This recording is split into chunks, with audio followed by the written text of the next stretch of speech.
وسلم دائما أبدا على حبيبك خير الخلق كلهم مولانا. اعوذ باللہ من الشیطان الرجیم. بسم اللہ الرحمن الرحیم. نحمدہ ونصلی علی رسولہ الکریم. ناظرین محترم، السلام علیکم ورحمۃ اللہ وبرکاتہ. بسم اللہ الرحمن الرحیم.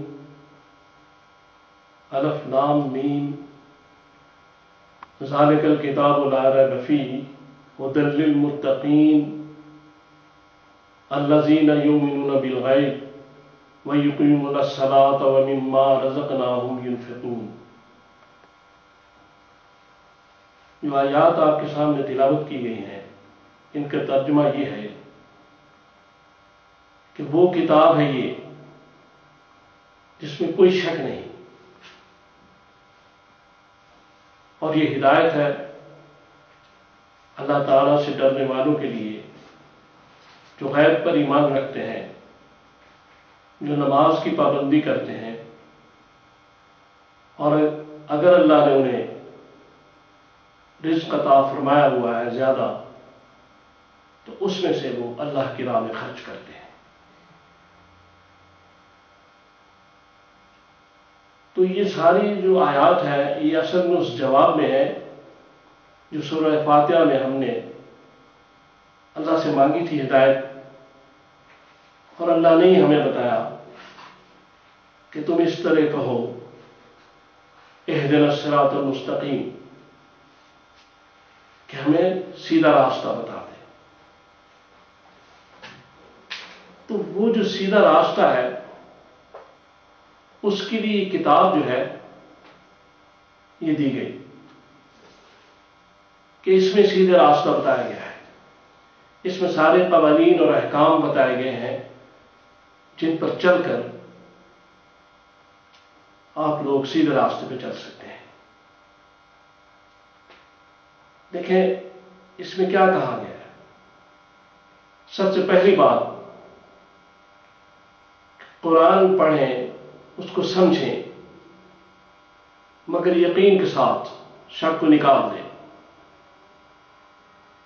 اس کتاب میں کوئی شک نہیں ہے، کسی قسم کا کوئی شک نہیں، نہ اس میں کہ اللہ کا کلام ہے، اور نہ اس میں کہ کوئی اس میں ایسی بات ہے کہ جو شک والی ہو. اس لیے یقین کے ساتھ مستحکم ایمان کے ساتھ اس ہدایت کی طرف آئیے، تو پھر اس کتاب میں سے آپ کو ہدایت ملے گی. اور یہ ان لوگوں کے لیے ہدایت ہے جو اللہ سے ڈرتے ہیں. اللہ سے ڈرنا کیا ہے؟ اللہ سے ڈرنے کا مقصد کیا ہے، مطلب کیا ہے؟ وہ ایک یہ ہے کہ تو اللہ تبارک تعالیٰ کی شان و شوکت، اس کا جلال، اس کی جو کیفیات جلال ہے، اس کا روب جو ہے، اس کے تحت آدمی اس سے دب کے رہے، جھک کے رہے. اور دوسرا یہ ہے کہ اللہ تبارک و تعالیٰ سے اتنی محبت کی جائے کہ وہ آدمی اس کی ناراضگی سے، اللہ کی ناراضگی سے ڈرے. چونکہ ناظرین کرام، جس سے محبت کی جاتی ہے آدمی اس کو ناراض نہیں کرنا چاہتا، اور اگر اس کا حکم نہ مانے، اس کی مرضی کے خلاف چلے تو ناراض ہو جاتا ہے. تو اس میں یہ بات ہے کہ متقی وہ لوگ ہیں، ایک تو وہ جو اللہ کے روب و جلال سے ڈرتے ہیں، اور اس کی حیبت ان کے دل پہ سخت ہوتی ہے، اور دوسری ان کی محبت اللہ کی اس طرح ان کے دل میں چھا جاتی ہے کہ وہ اللہ تبارک تعالیٰ کو کسی بھی معاملے میں ناراض نہیں کرنا چاہتے، اور سارے جو احکامات اللہ کے ہیں ان کو مانتے ہیں، اور کوشش کرتے ہیں کہ اللہ اور اس کے رسول کے بتائے ہوئے ہر راستے پہ چلا جائے. تو جب یہ کام ہوگا تو پھر یہ کتاب ہدایت دے گی. دیکھیں، میں سمجھتا ہوں کہ حدیث کے ذریعے یہ چیز واضح ہے کہ جو شخص قرآن کو اس لیے کھولتا ہے، اس لیے پڑھتا ہے، اس لیے سمجھتا ہے کہ اس کو ہدایت ملے، تو اللہ تبارک تعالیٰ اس کو ہدایت عطا فرما دیتے ہیں. لیکن جو قرآن میں نقص نکالنے کے لیے، کچھ اپنی مرضی کی چیزیں نکالنے کے لیے، یا بعض چیزوں کو غلط ثابت کرنے کے لیے اس کو پڑھتا ہے، اس کو اللہ تبارک تعالیٰ ہدایت نہیں فرماتے۔ یہ اصول ہے اللہ تبارک تعالیٰ کا کہ جو رجوع کرے گا ہدایت کے لیے اس کو ہدایت دی جائے گی۔ بے شمار لوگوں نے فرینچ میں قرآن پڑھا،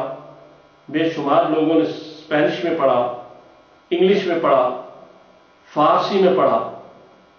اس کے باوجود وہ ہدایت پا گئے چونکہ انہوں نے اس کتاب کو ہدایت کے لیے کھولا تھا۔ اور اگر کوئی شخص عربی میں پڑھے اور پھر اس سے ہدایت نہ پا سکے تو اس کی وجہ یہ ہے کہ وہ ہدایت حاصل کرنے کے لیے اس کو نہیں پڑھنا۔ اس لیے کہا گیا کہ پہلے تو پوری یقین کے ساتھ اس کتاب کی طرف آؤ، اور یہ ہدایت دے گی ان لوگوں کو کہ جو اس میں سے ہدایت حاصل کرنا چاہتے ہیں، جو اللہ کو مانیں گے، اس سے ڈریں گے، ایک تو اس کے روب سے اور دوسرا اس کی محبت میں اتنا آگے چلا جائیں گے کہ اس کو کسی قیمت پر ناراض نہیں کرنا چاہیں گے اور اس کے تمام احکامات کی تعمیل کریں گے۔ اور اس کے بعد کہا گیا کہ وہ متقی کون ہے؟ الذین یؤمنون بالغیب، ایک تو ان کی یہ صفت بتائی گئی کہ وہ غیب پر ایمان رکھتے ہیں۔ تو غیب پر ایمان رکھنے کا مقصد یہ ہے کہ جو شے آپ کو نہیں نظر آ رہی، اگر وہ بھی اللہ تبارک تعالیٰ فرمائے ہے تو اس کو مان لیا جائے، اور اللہ بھی اگر آپ کو نظر نہیں آ رہا تو پھر بھی یہ مان لیں کہ اللہ ہے، اور آپ محسوس کریں کہ اللہ ہے، اور اس بات کا یقین رکھیں کہ آپ اللہ کو اگر دیکھ نہیں سکتے تو ضرور ہے، اور اس بات پر بھی یقین رکھیں کہ اللہ تبارک تعالیٰ آپ کو دیکھ رہا ہے، آپ کی ہر بات کو دیکھ رہا ہے، چاہے آپ اندھیرے میں ہیں، روشنی میں ہیں، کسی اکیلے کمرے میں ہیں، کہیں بھی ہیں، ہر وقت آپ اللہ تعالیٰ کی نگاہ میں ہیں اور وہ آپ کو دیکھ رہا ہے، آپ کی ہر حرکت کو یا میری ہر حرکت کو اللہ تبارک تعالیٰ دیکھ رہے ہیں۔ تو یہ غیب پر ایمان ہے کہ ایک ایسی ہستی کو جو غیب ہے اس کو یہ سمجھنا کہ ہر وقت وہ موجود ہے، یعنی غیب کو موجود سمجھنا اس یقین کے ساتھ کہ وہ ہماری ہر حرکت کو دیکھ رہا ہے اور ہم ہر وقت اس کے سامنے ہیں، اور پھر یہ بھی یقین رکھیں کہ اللہ تبارک تعالیٰ جو ہے وہ ہے۔ اگر ہمیں نظر نہیں آ رہا تو اس کا یہ مقصد تو نہیں وہ نہیں ہے۔ دیکھیں ایک شخص اندھا ہے، وہ جا رہا ہے، سامنے اس کے پتھر پڑا ہے، اس سے ٹھوکر لگتی ہے، وہ گر جاتا ہے۔ اب پتھر تو پڑا ہے لیکن اس کی چونکہ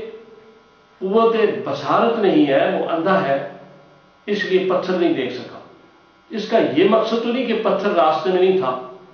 لہذا اگر ہم اپنی کمزور ایمانی قوت کی وجہ سے، نور بصیرت کی کمزوری کی وجہ سے، یا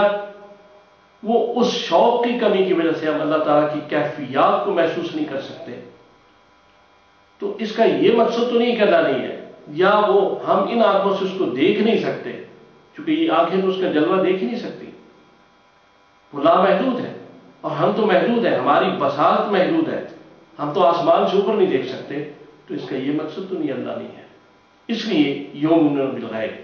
ایک تو یہ شرط ان لوگوں کے لیے جو ہدایت چاہتے ہیں، اور پھر وَيُقِيمُونَ الصَّلَاةَ کہ وہ نماز کو قائم رکھتے ہیں، یعنی پابندی کے ساتھ نماز پڑھتے ہیں، صبح کی، ظہر کی، عصر کی، مغرب کی، عشاء کی، اور اللہ اکبر جب اس کو کہتے ہیں تو اس پر بھی کھڑے رہتے ہیں، اور سارا دن نہ باہر کے بت نہ اندر کے بت، یعنی دل میں جو بت ہے، نفس کا بت ہے، دوسری کئی بت ہم نے اپنے دل میں بٹھائے ہوئے ہیں، اپنی خواہشات کے بت، اور باہر کے معبودان باطل، کسی کے سامنے وہ نہیں جھکتے سوائے اللہ کے، اور وہ کہتے ہیں نماز جب شروع کرتے ہیں تو کہتے ہیں اللہ اکبر۔ تو اس کا مقصد یہ ہے کہ ہر وقت اس کو اکبر سمجھنا، ہر وقت یہ محسوس کرنا کہ سب سے بڑا ہے، اس سے بڑا کوئی نہیں، اور اندر سے بھی اپنی خواہشات کو بھی اس کی خواہش عظمیٰ پہ قربان کر دینا۔ اور پھر وہ جو صفت بیان کی گئی وہ مما رزقناہم ینفقون، کہ جو اللہ تبارک تعالیٰ انہیں رزق عطا فرماتے ہیں اس میں اگر ان کی ضرورت سے زیادہ ہوتا ہے، اگر ان کے وسعت سے زیادہ ہوتا ہے تو اس کو پھر وہ اللہ کی راہ میں خرچ کر دیتے ہیں۔ تو اس لیے یہ قرآن کی جو ابتدائی آیات ہیں ان سے یہ ایک چیز بڑی واضح ہو رہی ہے کہ ہم اس وقت تک اس کتاب سے فائدہ نہیں حاصل کر سکتے، مستفیض نہیں ہو سکتے جب تک ہم شک کو نہیں ہٹائیں گے، یقین کی طرف نہیں آئیں گے، اور یہ اللہ سے